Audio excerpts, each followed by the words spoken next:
make some noise. That's the guy. I've got to work with this guy.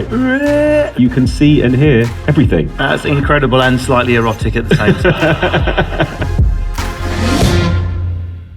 Now, as much as I would love to call you Yoda all the way through, don't. Let's just clear up your real name. Duncan Beanie. Don't laugh at my real name. That's not very nice. If anything, DJ Beanie is cooler, isn't it? That's laying on the tracks. My actual initials are DJ Beanie. I should have been called that, but it's too late. And I get a lot of checking into hotels. How many people do the check you in, we shall? Yeah, that's joking. I'll just take that. That's one of the jokes.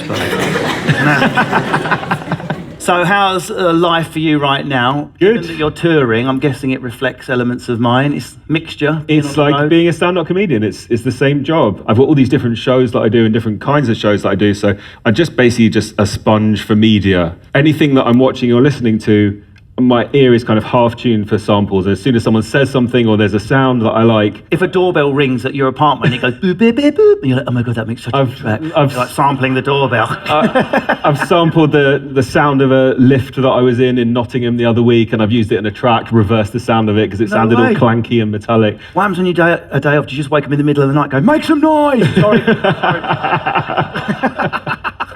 So you brought one of your latest tracks to share with us. Do you want to tell us a bit about that? Yeah, a brand new song I collaborated with a vocalist called Culpepper. He was someone who I just saw a few seconds of his sing. I was like, that's the guy. I've got to work with this guy. And it's a kind of shift in musical direction for me.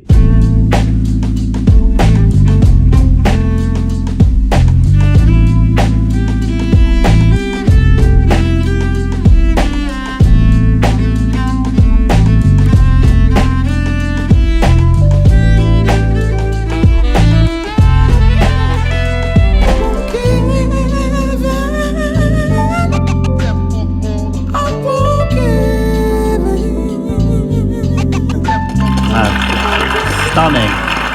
Hey, stunning. How did you find this singer though? Were you? Well, YouTube.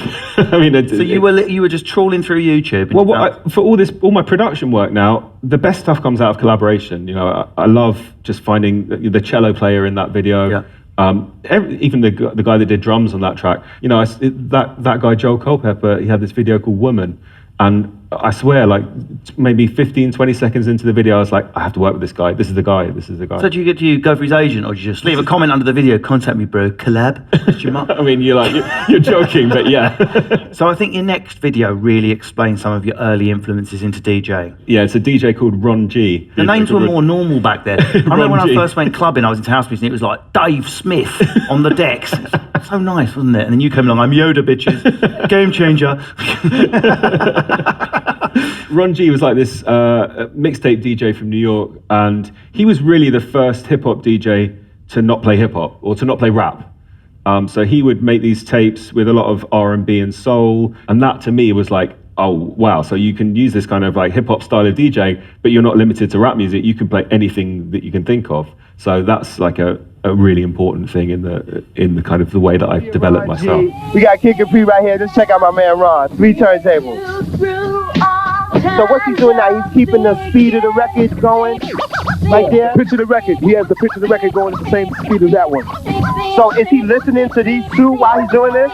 Yeah. Yep.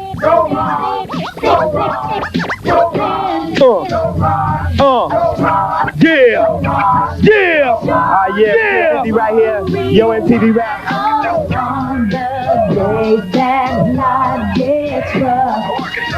Here we go. What a piece of history.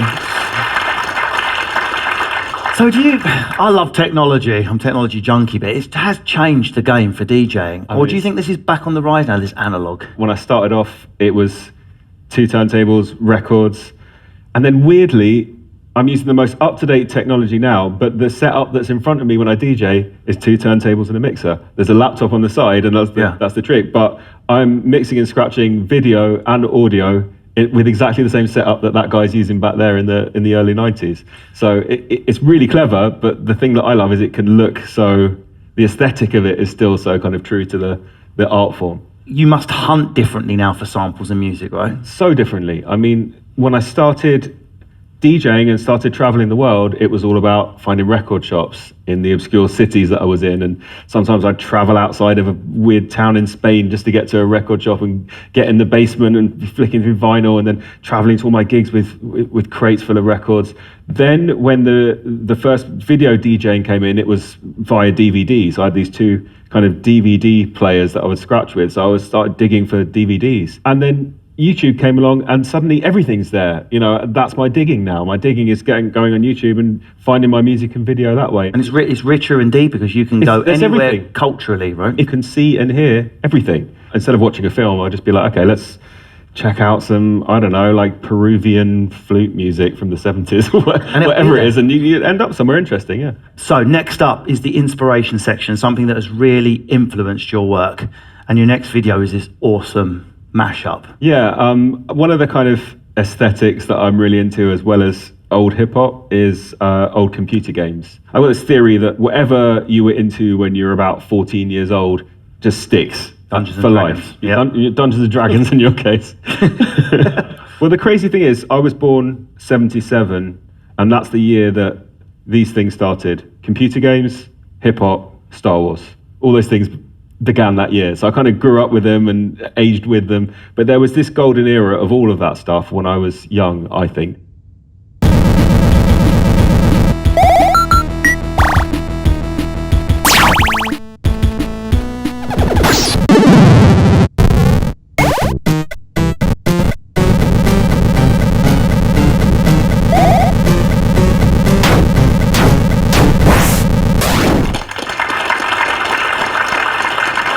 I mean, there were certain films back then. You wanted to be Ferris Bueller. You wanted to be one of the boys in Weird Science. I did a thing where I re-soundtracked Ferris Bueller's Day Off live. So I kind of did a DJ set live to it and played music as the scenes changed. And I did it with the Goonies as well. And the idea was to do the trilogy with Weird Science, but I never got to doing Weird Science. What did you sample from the Goonies? Not the guy in the basement, just like a... Yeah. Loads of that, yeah. Did you? Yeah. Oh, I could listen to that.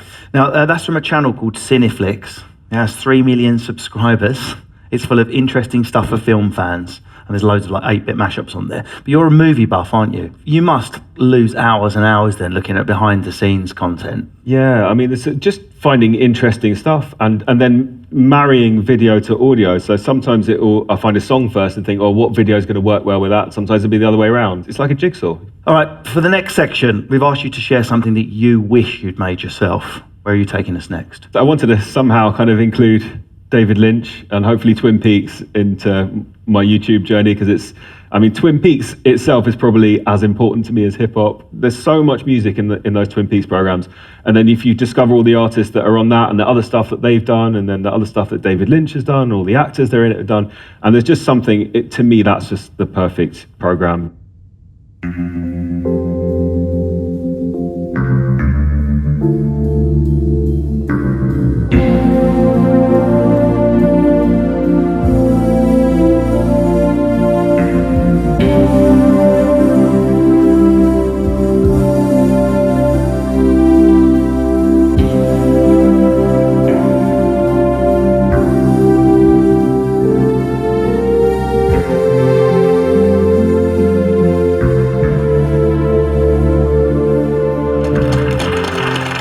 And Twin Peaks is not for everyone. No, I wouldn't recommend it to everyone. What is it you like about it then? The fact it's ambiguous or strange?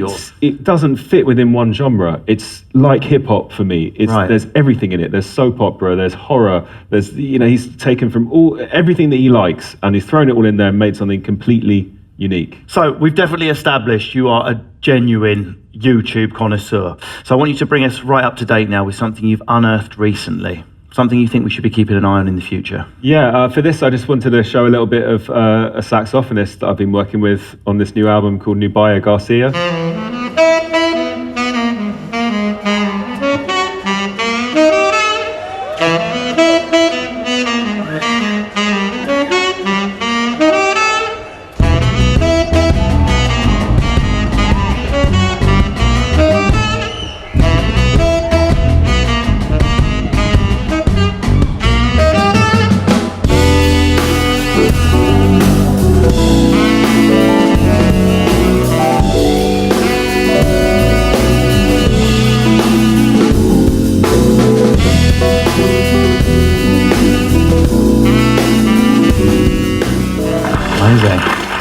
Wow. We put an advert out just saying who wants to be in a band with DJ Yoda, and people sent YouTube submissions in, and then I just cycled through them and put a whole band together like that. Nubya, same thing. Like I watched a YouTube video, and halfway through the video, I was like, she's amazing. I was just blown away by her musicianship, and I've made friends for life through doing that. You know, that my drummer for that is just, I mean, that he'll be my drummer for life. This new album's the focus for this year. It's called Home Cooking. Also features Henry Wu, Omar. Okay, well, that's all we got time for. Ladies and gentlemen, make some noise. Duncan Feeney, DJ Yoda. Thanks very much, man. Thank you. Thank you very much for watching, and join me next time on This Is My YouTube. Thank you. Thank you. Goodbye.